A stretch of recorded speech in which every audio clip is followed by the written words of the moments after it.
മഹാലക്ഷ്മി സീരിയലിലെ ലേറ്റസ്റ്റ് എപ്പിസോഡിലോട്ട് എല്ലാവർക്കും സ്വാഗതം.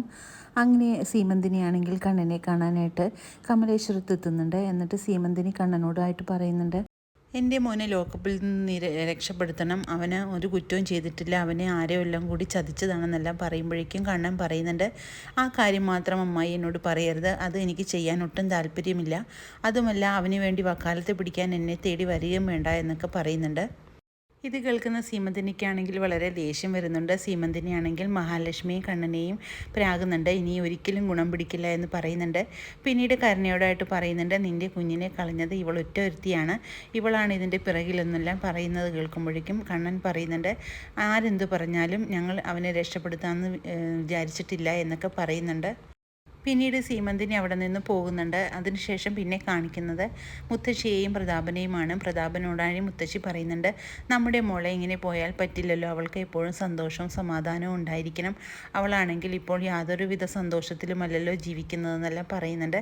അതിനെല്ലാം കാരണം ആ മഹാലക്ഷ്മിയാണെന്നും അവളുടെ കയ്യിലിരിക്കുന്ന അയ്യപ്പ വിഗ്രഹമാണെന്നും ഒക്കെ മുത്തശ്ശി പറയുന്നുണ്ട്.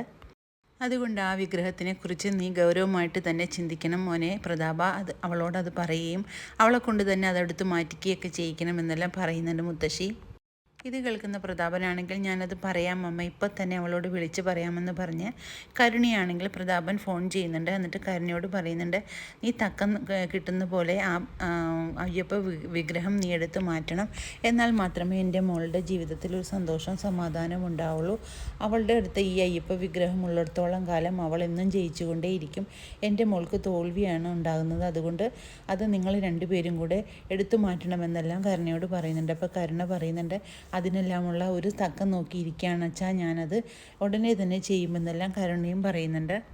പിന്നീട് ദുർഗയോടായിട്ടാണെങ്കിൽ കരുണ പറയുന്നുണ്ട്, ഇങ്ങനെയെല്ലാം ഒരു പ്ലാൻ ഉണ്ട് എൻ്റെ മനസ്സിൽ, അത് എത്രയും പെട്ടെന്ന് തന്നെ നടപ്പിലാക്കണം എന്നെല്ലാം പറയുമ്പോഴേക്കും ദുർഗ പറയുന്നുണ്ട്, മോൾ എന്ത് വിചാരിച്ചാലും ഈ അമ്മ കൂടെ ഉണ്ടാവും, അമ്മയ്ക്ക് പറ്റുന്ന പോലെ എല്ലാ കാര്യത്തിലും മോളെ സഹായിക്കാൻ ഉണ്ടാകുമെന്നെല്ലാം പറയുന്നുണ്ട്. അങ്ങനെ ഇവരാണെങ്കിൽ ആരുമില്ലാത്ത സമയം നോക്കി അതിനെല്ലാം പ്ലാൻ ചെയ്യുന്നുണ്ട്. അങ്ങനെ കണ്ണനും മഹിയും തോമസ് വൈദ്യൻ്റെ അടുത്ത് ചികിത്സയ്ക്ക് പോയതിൻ്റെ അന്ന് രാത്രി ഈ ഉണ്ണിയും കരുണയും കൂടെ പന്തലിൽ വെച്ചിരിക്കുന്ന അയ്യപ്പ വിഗ്രഹം എടുത്തു മാറ്റാനായിട്ട് പതിയെ വാതിൽ തുറന്ന് പുറത്തോട്ട് ഇറങ്ങുന്നുണ്ട്. അങ്ങനെ അയ്യപ്പ വിഗ്രഹത്തിൻ്റെ അടുത്ത് നിന്ന ഉണ്ണിയും കരുണയുമാണെങ്കിൽ ആകെ ഞെട്ടിത്തെറിച്ച് നിൽക്കുകയാണ്. കാരണം അയ്യപ്പ വിഗ്രഹത്തെ ചുറ്റി ഒരു കരുനാഗമാണെങ്കിൽ ചുറ്റിയിരിക്കുന്നുണ്ട്.